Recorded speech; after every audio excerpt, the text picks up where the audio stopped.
Hi, I'm Wendi.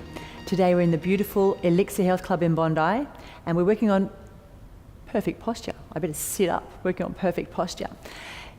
Now, in a Pilates workout, hopefully we're always going to be working with perfect posture, but I want to transition this into the gym room. And that's why I've got Stephen behind me working on a foam roller, because the PTs get a foam roller and it's all about self-myofascial release, getting people to roll up and down their ITB until they're pulling faces and looking like they're being tortured. And I know as a PT you love torturing people, but this could be a fun way of introducing something else on a foam roller. New people would start on the floor because it is challenging on your core and your balance, but once they're mastering the movements and getting a feel of it, put them onto the foam roller and that'll start to show their strengths and weaknesses, especially when we start to do the single leg and no hands and all of those sort of things on the foam roller. Now, because it's perfect posture, it is posterior chain, so we're also going to be including some back extension work and also some glute activation, and who doesn't like working their glutes? So let's get started. Getting your foam roller lengthways, so you're going lengthways and you have to sit your bottom at the end, or otherwise you're just on a mat on the floor, and slowly, vertebrae by vertebrae, lowering yourself down, scooping and rolling all the way down. Now you need to double check that you've got your tailbone on the roller, thoracic spine and the back of your head. Don't have your head hanging off the back end of the roller, so you might need to wriggle down a little bit to feel that you're in that neutral position. And it's great biofeedback from the roller to feel those different sections. There should be a little bit of space under your lower back, a little bit of space under your neck. People who are very tight in their chest are going to be like this position here, so you need to get a towel underneath the back of their head to help them to drop their chin down, because once that's in position, the shoulders start to fall into place and they start to use the correct muscles in the abdominals. So working on that alignment. It's just like having somebody up against a wall. You know, if they don't have good posture, they can't get the back of their head without popping their ribs. So you need to help them into that position. Open out, arms like a letter E shape, and letting your forearms fall towards the floor. Now if someone's on the floor and they can't actually get their forearms down, that means they're really, really tight. Watch out for rib flares. So you want to have that connection of the ribs towards each other.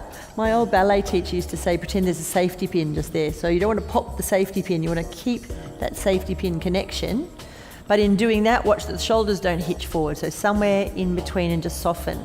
Of course, when you're on that roller, it's beautiful just to open up and focus on your deep breathing. Breathing into where you feel tight. Making sure your arms are not too high up, your elbows are a little bit below shoulder level. Okay, so we find that center position and gently engage your pelvic floor. Make sure your feet are flat on the ground. Bring your hands in and up towards the ceiling. And you've like a beach ball in your hands, in the palm of your hands. Biofeedback with the shoulder blades on the floor or on the roller. Just one arm at a time. Inhale, lift away, and exhale down. And the other side, inhale up and exhale down. Protraction and retraction of the scapula. Making sure you're keeping your shoulders down away from your ears so they're depressed and they're also pulling down. Inhale up, exhale down. This is the sort of movement that you might want to start with before you start doing some rowing exercises or any of the chest press exercises or any of your planking where you want to get the shoulders organized. You could try them both at the same time, breathing in and sighing out to come back down. Breathing in and sighing out. Now keep it down, keep the shoulders down, still in neutral, make sure you haven't switched to imprint. Just relax the tailbone. One arm reaches backwards. Inhale to go back. Common mistake here, ribs flaring open to get the arm to go all the way to the floor. Try the other arm. So you're moving just in the shoulder joint. Pretend that you're in the Wizard of Oz or you're a robot and you have to be oiled up through that shoulder joint to move. Nothing else is moving. Inhale to move one arm, exhale to return, keeping the ribs connected. Think of the safety pin. Think of your chin dropping down. So you're maintaining that perfect posture. There you go.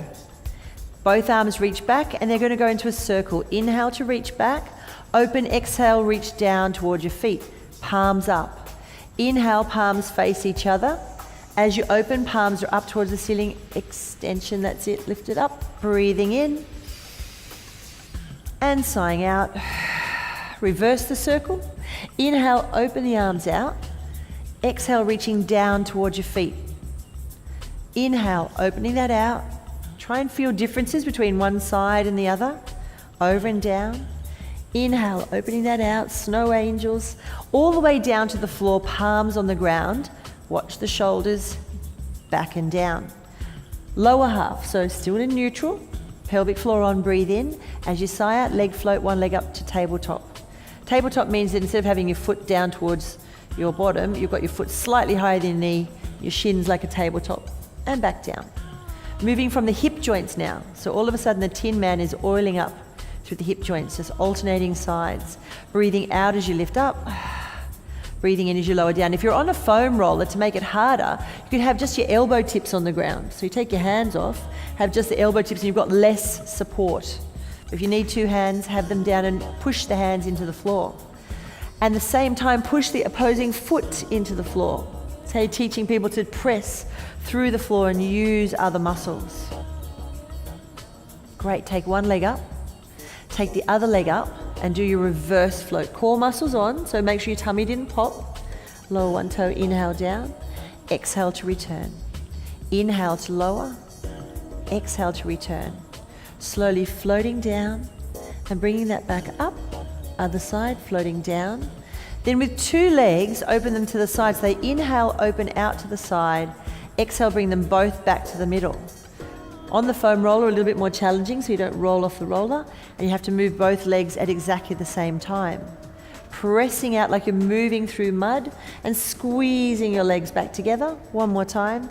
Breathing in, open that up, and sigh out to return. Float one leg down, float the other leg down. Just while you're here, do a light imprint, so lightly flatten your lower back and release. It's a very small movement of pelvic tilt.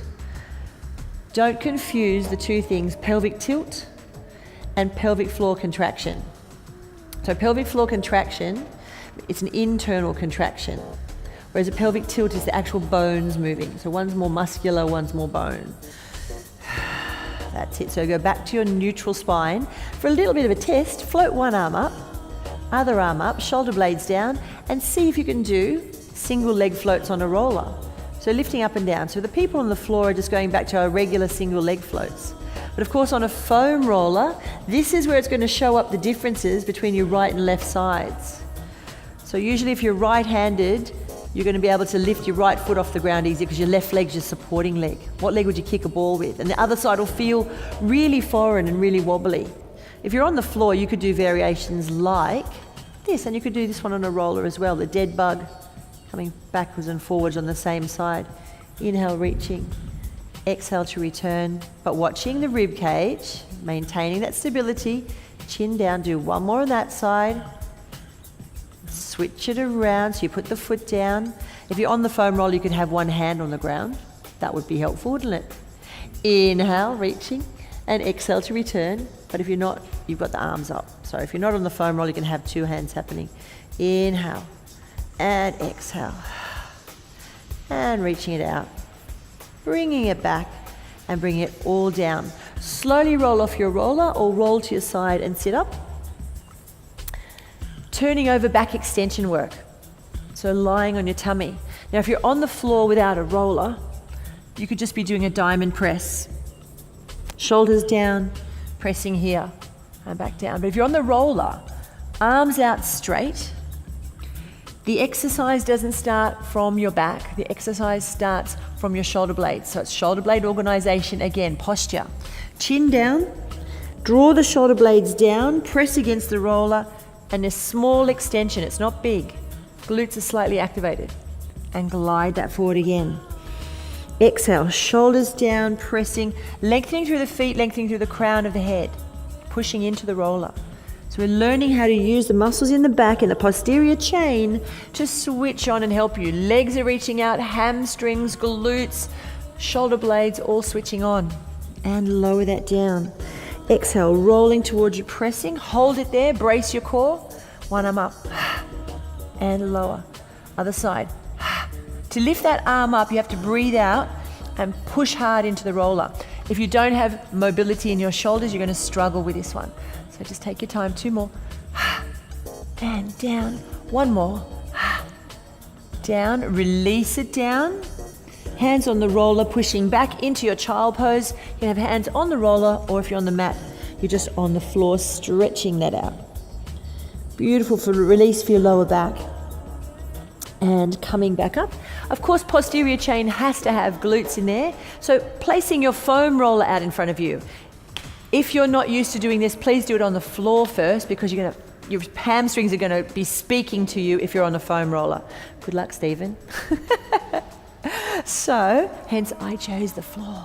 Rolling back, feet either on the roller or off. If you start to get a bit of a spasm, take your feet off the roller.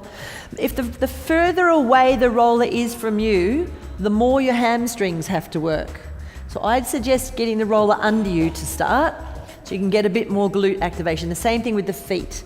So right here, feet, knees, hips in line like a train track. Scoop your belly, go through that imprint, roll up into the rolling bridge where your glutes are on, your hamstrings are on. You can push your arms into the floor, pressing down. So you've got shoulder blades working, glutes working, hamstrings working, everything's tight, and then soften and roll that down. And you're trying really hard not to let the roller move anywhere. Breathe in. Sigh out, scoop. And of course, there are so many variations on this one. If you're on the roller, you just keep going. But if you're on the floor, you could change the positioning of your feet by turning your toes up and getting a bit more focus into those glutes. Exhale, scoop, turn the toes up, push the heels into the floor. Glutes, hamstrings, core on, shoulders pushing down. Use your arms, squeeze everything. And then roll that back down. And we better take a quick stretch. Take the feet off. Let one leg reach over the roller. Take the other leg up and stretch that out. So how did that feel? Working hamstrings, glutes, through your back, working your core, mobilizing your shoulders, working on your perfect posture. I hope you enjoyed it. I hope you keep practicing that one. And I'll see you next time. Bye for now.